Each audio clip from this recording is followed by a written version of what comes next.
ठीक है। हाँ अब देखिए अपन जो पढ़ रहे हैं ना वो वन हाफ गुणांक पढ़ रहे हैं। ठीक है, वन हाफ गुणांक देखो मैंने पहले बता दिया था, तुम कॉस्मेटिक प्रेशर का पढ़ लिया था तुम लोगों ने। अब कॉस्मेटिक प्रेशर वाली बात करी थी ना, तो वहाँ पे अपने सारी चीजें पढ़ी थी। उसके बाद में मैंने वो चैप्टर में पढ़ा दिया अब नॉर्मल मोलर मास। ठीक है, अब नॉर्मल मोलर मास ये चीज मैंने आप लोगों को पढ़ा दिया आगे। ठीक है, अब नॉर्मल मोलर मास में होता क्या है कि जैसे मैंने तेरे को बात बताऊं CH3COOH ये क्या है और उनका नाम क्या है एसिटिक एसिड। ठीक है, सिंपल सा एसिटिक एसिड होता है। अपन जब इसका मोलर मास निकालते हैं ना, मोलर मास निकाल के तो कार्बन का कितना होता है 12, एक हाइड्रोजन का एक तीन का 3 ही होगा। ठीक है, ऑक्सीजन एक कार्बन आ गया, एक कार्बन का कितना हो जाएगा 12, ऑक्सीजन का कितना होता है एक ऑक्सीजन मतलब 8 मतलब 16। ठीक है, तो इसका भी 16 प्लस 16 फिर हाइड्रोजन आ गया एक। ये अपन क्या निकालते हैं इसका मोलर मास। ठीक है, ये मोलर मास निकालते हैं इसका।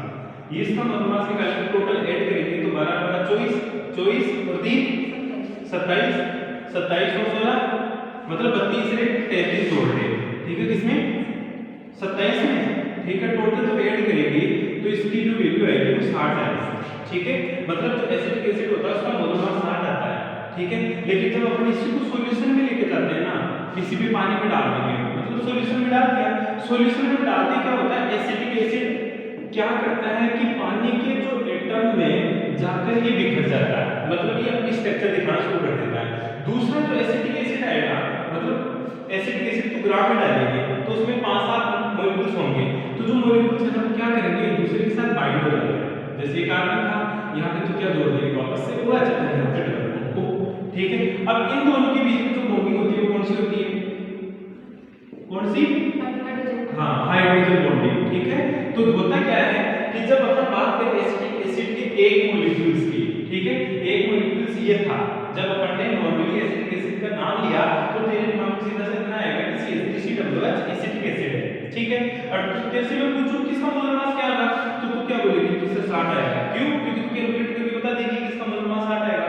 लेकिन एक्चुअल में जो एसिटिक एसिड को तू मैं तेरे को सॉल्यूशन में दे दूं, पानी में डाल के दे दिया, ये तो नॉर्मली एसिटिक एसिड दे दिया मैंने को, मैं तेरे को पानी में डाल के दूं ना एसिटिक एसिड है, तो तू जब उसका कैलकुलेट करेगी मोलर मास, यहाँ पे तो मोलर मास तूने निकाल लिया, ये कौन सा है ये तूने सैद्धांतिक मोलर मास निकाल दिया। ठीक है, सैद्धांतिक का मतलब क्या होता है तूने सिद्धांत के अकॉर्डिंग बता दिया, कैलकुलेट करके बता दिया, मतलब गुरुजी का 60 मोलर मास है कैलकुलेट करके बता दिया।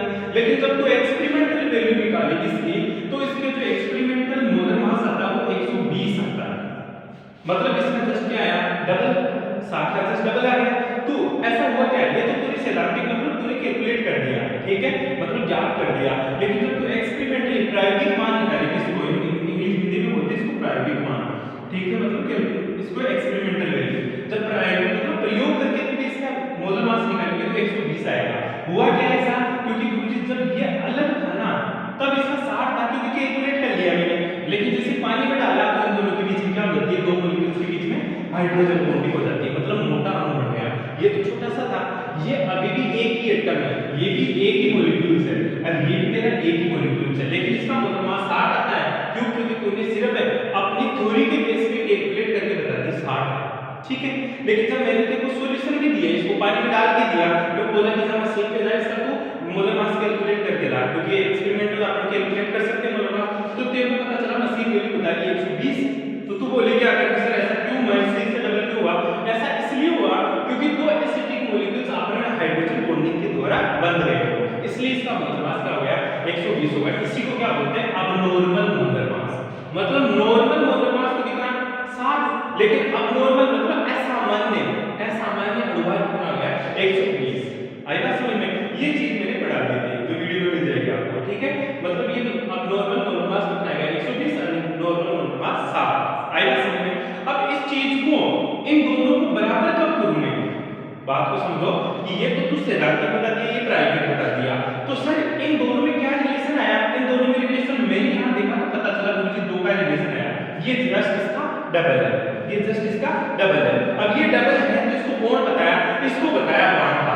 वांटा कौन था, एक साइंटिस्ट था, वांटा कौन था, एक साइंटिस्ट था, उसने अपना फैक्टर दिया। वांटा ने क्या बताया कि जो वांटा गुणांक को I से डिनोट करते हैं, ठीक है स्मॉल I से डिनोट करके वांटा गुणांक, इसे क्या बताया वो देख, इसने बताया कि जो मोलर मास है ना, एक तो नॉर्मल मोलर मास और अबनॉर्मल मोलर मास के बीच में क्या रिलेशन होता है, ये वार्नर ने बताया। इसने कैसे बताया, जो वार्नर गुणांक I होता है वो किसके बराबर होता है, वो बराबर होता है गुरुजी प्रायोगिक मान, ठीक है, प्रायोगिक मान सैद्धांतिक मान, प्रायोगिक मान बटा सैद्धांतिक मान, ठीक है, ये किसके बराबर होता है, वार्नर गुणांक के बराबर होता है। अब नॉर्मल मोलर मास बड़ा अपन अब नॉर्मल मोलर मास का मतलब क्या होता है, सीधी सी बात ये होती है गुरुजी, जिसका जो एक्चुअल में मोलर मास ना हो उसी को अबनॉर्मल मोलर मास बोलेंगे।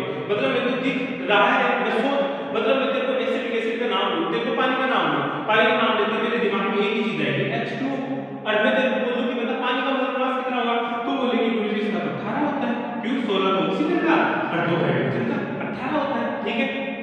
लेकिन मैं बोलूं कि एक टब में पानी है, पता है इसमें पानी का जो H2O है ना, इसका मोलर मास तो मशीन से निकाल के ला, मतलब एक्सपेरिमेंट निकाल के लेके आ मेरे पास, तो आकर बोलेगा गुरुजी इसका तो 36 है, क्यों, पानी के बीच में तो हाइड्रोजन बॉन्डिंग होती है, आई बात समझ में।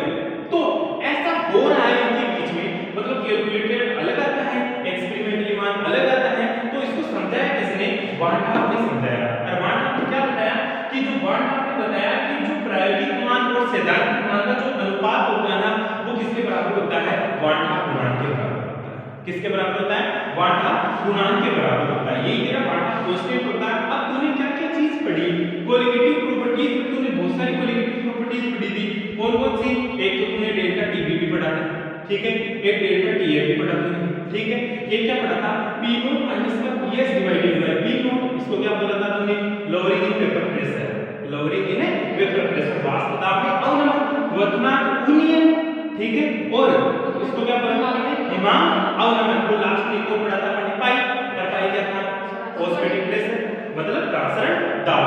तो देख ये भी जो चीजें है ना, ये भी तो मुझे अलग-अलग है, अलग-अलग कैसे, मतलब इनका भी कैलकुलेटेड मान अलग आएगा और एक्सपेरिमेंटल मान अलग आएगा, ठीक है। तो तेरे को करना क्या है, सिंपल सी बात होती है, जो P नॉट माइनस का PS अपॉन P नॉट किसके बराबर था, बता, लोअरिंग इन वेपर प्रेशर किसके बराबर था,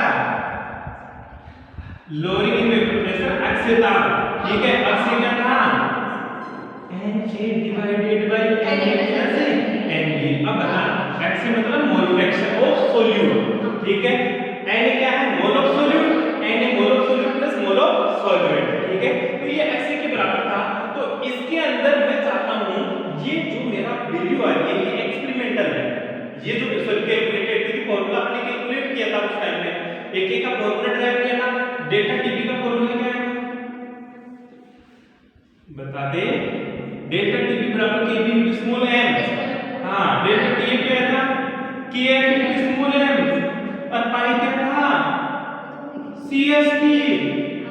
आई बात समझ में, ये फार्मूले याद करना, क्योंकि फार्मूले याद नहीं तो आपका न्यूमेरिकल नहीं होगा, इसके बेसिस पे न्यूमेरिकल पूछेगा वो, जो आप खुद से प्रैक्टिस करनी है। m क्या था, हां मोलर था, कोई तो बता दे, मोलर था, अरे पिटोगी तू, ऐसे थोड़े, हां मोलरता, क्या होता है, मोलरिटी, ये होती है मोलरता, ठीक है, ये मोलरता होती है, वो दिख रही है, ठीक है, तो ध्यान दियो इस चीज के बारे में। अब ये तो कैलकुलेटेड था, अब मैं चाहता हूं इसका एक्सपेरिमेंटल अलग आएगा, मैं ये चाहता हूं ये तो सारा का सारा कैलकुलेटेड, ये तो सिर्फ इधर वाला तो एक्सपेरिमेंटल है, इधर वाला कैलकुलेटेड है, तो इन दोनों को बराबर कब करूंगा, इन दोनों को बराबर करूंगा गुरुजी, इसको I से गुणा करते हैं, I क्या है, वाटा गुणा, इसको कैसे बराबर करूं, I से गुणा करते हैं, I क्या है, वाटा गुणा, इसको कैसे I से गुणा करते हैं, इसको भी किससे गुणा करते हैं, I से, मतलब जो तेरा I है ना इसको इधर ट्रांसफर कर दे, तो या फिर से इधर ले जाओ, तो ये I से तो गुणा ही हुआ ना प्रायोगिक है, मैं ये बोल रहा हूं ये तो प्रायोगिक है, मतलब ये जो वैल्यू जाएगी ना ये तो क्या है तेरी प्रायोगिक, ठीक है, और ये जो मान है ये सारे के सारे क्या है तेरे सैद्धांतिक, ठीक है, क्या है तेरे सैद्धांतिक। मैं चाहता हूं इसके बराबर कब होगा, सिंपल, उसको I से गुणा करते हैं, यही तो तू कर रहा है इधर, इस सैद्धांतिक को इधर ले जा, I से गुणा होगा, मैंने एक एक फार्मूले को ना करके सारा एक साथ बता दिया, क्योंकि तेरे को किससे गुणा करना है, I से गुणा करना है, बस ये तेरे वाटा में क्वेश्चन आएगा समझ में।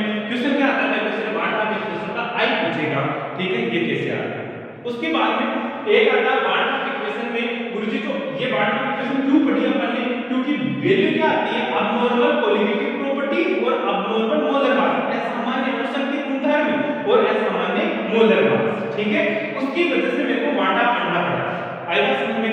लेकिन ये भी तो सोच है कि मुझे ऐसा हुआ क्यों, कैसा कि जो CH3 है CW जिसका मोलर मास 60 आ रहा है और उसके बाद में इसमें क्या चलने लगी, हाइड्रोजन बॉन्डिंग होने लगी दो मॉलिक्यूल्स में, इसका 120 आया, तो हाइड्रोजन बॉन्डिंग हुई ना, क्या हुई, हाइड्रोजन बॉन्डिंग, तो क्या हुआ, जुड़ गए मॉलिक्यूल्स, क्या हुआ, जुड़ गए। एक पे मैंने बताया अभी थोड़ी देर पहले कि हाइड्रोजन बॉन्डिंग की वजह से मॉलिक्यूल्स क्या हो गए, जुड़ गए, और जुड़ने को क्या बोलते हैं, संयोजन, क्या बोलते हैं, संयोजन, इंग्लिश में क्या बोलते हैं, एसोसिएशन। देख ये तेरा CH3 CW इसका मोलर मास 60 था, एक अणु का, किसका, एक अणु का, मैं मोल की बात नहीं कर रहा, ठीक है। मैंने दूसरा CH3 COOH इधर मैंने ले लिया CH3 COH, ठीक है, और यहाँ पे डबल बॉन्ड O, ठीक है। तो इनके बीच में क्या हुआ, हाइड्रोजन बॉन्डिंग, हाइड्रोजन बॉन्डिंग को इसमें हुआ क्या, बोलिए संयोजन हो गया, क्या हो गया, संयोजन हो गया। इसका जब मोलर मास है तो 60, ये भी अब एक ही अणु है लेकिन मोटा है, अणु तो एक ही है क्योंकि बॉन्ड बन गया इसमें, अणु तो एक ही है, ये कतई नहीं होगा कि इन दोनों के दो अलग-अलग अणु मिलकर जुड़े हैं, दो अलग-अलग अणु नहीं जुड़े, बल्कि अणु ये भी एक है लेकिन ये भी एक ही है। आएगा समझ में? अरे धूल का एक छोटा सा कण होता है, ठीक है, वो भी तो कण ही है, बहुत सारे धूल के कण जुड़कर एक मोटा अणु बना ले तो उसको क्या बोलेंगे कि बहुत सारे कण, ये बोलेंगे ये भी तो धूल का कण, बस साइज ज्यादा है। इंसान दो होता है, एक तो छोटा भी होता है, एक मोटा भी होता है, क्या अलग तो नहीं रहेंगे, ठीक है, बस यही बात है। इसका साइज ज्यादा होता है, इसका साइज छोटा होता है, मॉलिक्यूल्स ये भी एक है, मॉलिक्यूल्स ये भी एक है, पर इसका मोलर मास 60 है, इसका मोलर मास कितना आ गया, 120। ऐसा हुआ क्यों, क्योंकि कुछ ये जुड़कर मोटे हो गए, तो संयोजन हो गया, ठीक है। ऐसे ही कब जुड़ा, जब तूने इसमें किसको डाल दिया, पानी में डाल दिया, पानी में डाल दिया तब तो जुड़ा, ठीक है, मतलब तूने सॉल्यूशन बनाया। इसी तरह में नमक ले लिया, क्या ले लिया, नमक, ठीक है, नमक का मोलर मास कितना होता है,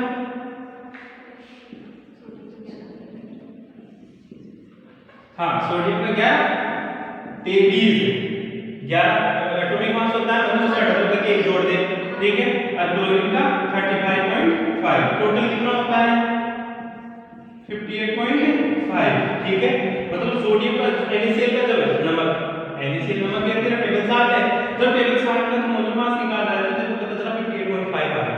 मैंने बोला जा इसको किसमें डाल दे, पानी में, किसमें डाल दे, पानी में डाल दिया तूने, तो जाते ही देखो पता नमक घुल जाता पानी, ये तो सुना है ना, नमक घुल जाता पानी में, देखा है ना, हाँ, तो मैं बोलूं जा अब तो NaCl का मोलर मास निकाल, तो बोलेगा मुझे पानी में नमक है ही नहीं, क्यों, क्योंकि एक तो Na+ में टूट गया, एक Cl- में टूट गया, मतलब डिजोल्व हो गया, तो बता मोलर मास कितना हुआ, गुरुजी Na का तो 23 है ना, ठीक है, इसका मोलर मास 30.5 आएगा, पता किसी का आया 5.5 नहीं, क्योंकि ये तो टूट चुका, इसको क्या बोलते हैं, वियोजन, क्या बोलते हैं, वियोजन। तो दो तरह की प्रक्रियाएं होती है, एक तो संयोजन मतलब एसोसिएशन, इंग्लिश में क्या बोलेंगे इसको, एसोसिएशन, और दूसरी जो विक्रिया होती है उसको वियोजन मतलब डिसोसिएशन, क्या बोलेंगे, डिसोसिएशन। तो एसोसिएशन की वजह से क्या होता है, और डिसोसिएशन की वजह से क्या होता है, एसोसिएशन की वजह से तो मोलर मास बढ़ जाता है और डिसोसिएशन की वजह से घट जाता है, मतलब टूट गया मॉलिक्यूल्स।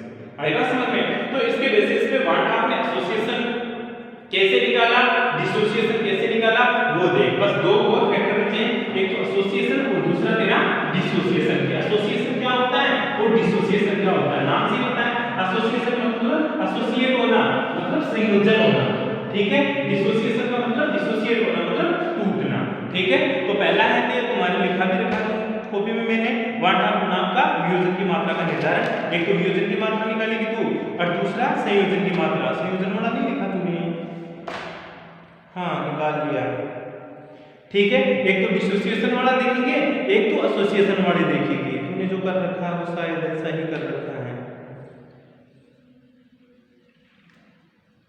हाँ, व्हाट आप नाम का एसोसिएशन वाला, पहले देखेंगे संयोजन वाला, पहले वियोजन करेंगे, ठीक है, वियोजन, व्हाट आप, वियोजन मतलब टूटना, वियोजन मतलब टूटना। अब देख मैं तेरे को Na मॉलिक्यूल्स दे देता हूं, ठीक है, कितने मॉलिक्यूल्स थे, Na मॉलिक्यूल्स, ठीक है, ये किसमें टूट जाएंगे, गुरुजी अल्फा कंडम के B में टूट गया, Na मॉलिक्यूल्स किसमें टूट गया, B में टूट गया।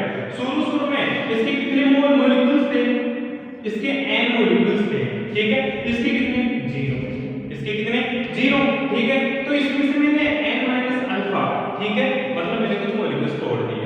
या फिर डायरेक्ट कर सकती है मुझे इसको पूरे को मैंने एक मान लिया, पूरे को क्या मान लिया एक, मतलब एक मोल था 0। अब जब मैं तोड़ूंगा इसमें एक में से n अल्फा टूट जाएंगे, कितने टूट जाएंगे n अल्फा, तो बनेंगे भी कितने n अल्फा, बनेंगे भी कितने n अल्फा। सिंपल सा ये चीज होती है, ठीक है। अब वन टाइप गुणा क्या होता है, एसोसिएशन की मात्रा डिवाइडेड बाय डिसोसिएशन, या कैलकुलेटेड बराबर से वो सॉरी एक्सपेरिमेंटल डिवाइडेड बाय सैद्धांतिक, एक्सपेरिमेंटल डिवाइडेड बाय सैद्धांतिक। ये तो तूने जो निकालना है ये तो एक्सपेरिमेंटल आएगा, ये तेरा सैद्धांतिक है, क्योंकि एक मॉलिक्यूल्स दिया तो इन दोनों को जोड़ देंगे तब इसके नीचे वाले में भाग देते हैं, ठीक है। जैसे n टूटेंगे तो b + c में टूटेगा तो ये भी n अल्फा बनेगा। मैं पूछूं ये शुरू में प्रायोगिक मान कितना, प्रायोगिक कितना, तू बोलेगी 1, ठीक है। मैं कुछ बता सैद्धांतिक कितना, तू क्या बोलेगी जोड़ दे 1 - n alpha + n alpha, total कितने हो गए 1 + n अल्फा, ठीक है।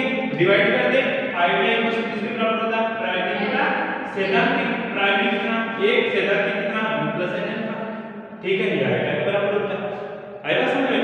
इसी तरह तेरा वियोजन और दूसरा संयोजन निकालेंगे, ठीक है।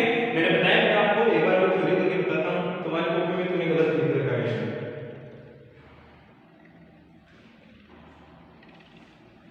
जो प्रायोगिक और सैद्धांतिक वाला तो निकाल रखा है ना, वो बिल्कुल गलत कर रखा है। कहां से किया है, हाँ देख ढंग से कर, एक बार कैलकुलेशन आनी चाहिए तेरे को वियोजन वाली। हेडिंग क्या लगाओगे, वन हाफ द्वारा वियोजन की मात्रा का निर्धारण, ठीक है। क्या लगाओगे, वन हाफ द्वारा वियोजन की मात्रा का निर्धारण, ठीक है, मात्रा का निर्धारण, ठीक है। अब वियोजन की मात्रा का निर्धारण करना, सबसे पहले तूने जो एग्जांपल लिया ना वो H है, H मतलब हाइड्रोजन, A मतलब तेरा एसिड है, H मतलब हाइड्रोजन, A मतलब तेरा एसिड। जब ये टूटेगा तो किसमें जाएगा H++ A-, ठीक है, H++ A-, प्रारंभिक मान, ठीक है, प्रारंभिक मान। जो प्रारंभिक मान है ना इसका मैंने 1 ले लिया, मतलब इसका 1 मोल है, अगर आगे मैं n से गुणा करता तो n आ जाएगा, ठीक है। तो प्रारंभिक मान मैंने ले लिया 1 ले लिया, ठीक है। जब इसका 1 लिया मैंने तो इसके कितने दिए 0 और इसका भी कितना 0, ठीक है। अब देख टूटा कितना, मुझे मान ले अल्फा टूटा, अल्फा क्या है वियोजन की मात्रा, साइड में लिख लेना अल्फा क्या है वियोजन की मात्रा, वियोजन की मात्रा, ठीक है। 1 - अल्फा, ये भी कितना अल्फा, ये भी कितना अल्फा, 1 - अल्फा और अल्फा, ठीक है। अब ये प्रारंभ में जो प्रारंभिक मान है सैद्धांतिक था, ठीक है। तो सैद्धांतिक मान क्या है इसका, सैद्धांतिक मान कितना है 1, जो प्रारंभ में था वो तेरा सैद्धांतिक रहेगा, और जो बाद में रहेगा वो तेरा एक्सपेरिमेंटल मान रहेगा, जिसको क्या बोलेगा वियोजन, मतलब प्रेक्षित कणों की संख्या, मतलब सैद्धांतिक की इसकी जगह क्या लिखेंगे यहाँ पे एक्सपेरिमेंटल मतलब प्रायोगिक मान, ठीक है, प्रायोगिक मान। अब प्रायोगिक मान तेरे को जोड़ना है, ठीक है। प्रायोगिक मान को क्या करना है, तेरे को जोड़ना है, वो कितना है 1 - अल्फा + अल्फा + अल्फा, ठीक है। तो टोटल कितना आ जाएगा 1 + अल्फा, ठीक है। या फिर तो n मानेगी, n लगा देगी तो n आ जाएगा, n आ जाएगा, n आ जाएगा, तो यहां पे भी n आएगा, यहां पे भी n आएगा, यहां पे भी n आएगा, ठीक है। तो n अल्फा से तो 1 + n अल्फा, पिछली बार की तरह ये किया आपने, ठीक है। तो इस तरह से सिंपल सा क्वेश्चन था तेरा, अब तो आगे इसमें कर सकती है, मतलब वियोजन की मात्रा i कितना होगा, वही वियोजन का प्रेक्षित मान मतलब प्रायोगिक मान बटा सैद्धांतिक मान। तो आइडिया की जगह क्या लिखेंगे, आइडिया बराबर प्रायोगिक मान, ठीक है, प्रायोगिक मान बटा सैद्धांतिक मान। पिछली बार थोड़ा सा उल्टा हुआ था क्योंकि हमने प्रायोगिक किसको मान लिया, सैद्धांतिक मान किसको मान लिया था। तो प्रायोगिक मान कितना है 1 + अल्फा, ठीक है, 1 + अल्फा, और सैद्धांतिक कितना है 1, ये किसके बराबर है आइडिया के बराबर।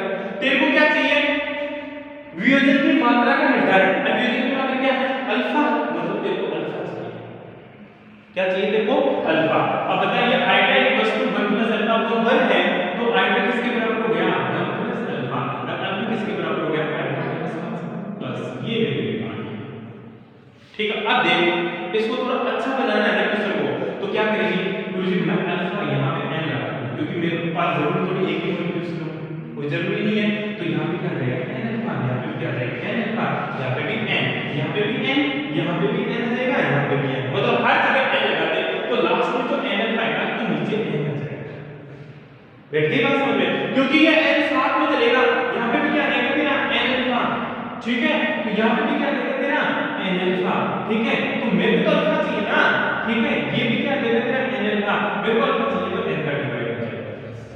ये 12th में पढ़ा था, ये 12th में पढ़ा था, ये सी में पढ़ने एक लेकर कर लिया तो एक के अकॉर्डिंग अल्फा जाएगा।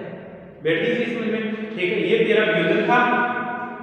अब तेरा संयोजन सिंपल सा देख ले, वियोजन में क्या होगा टूटा, वियोजन में क्या होगा टूटा, तो संयोजन में क्या होगा 8 होगा, 8 होगा, मतलब देख 1 से 2 बने थे, अब 2 से 1 बनेगा।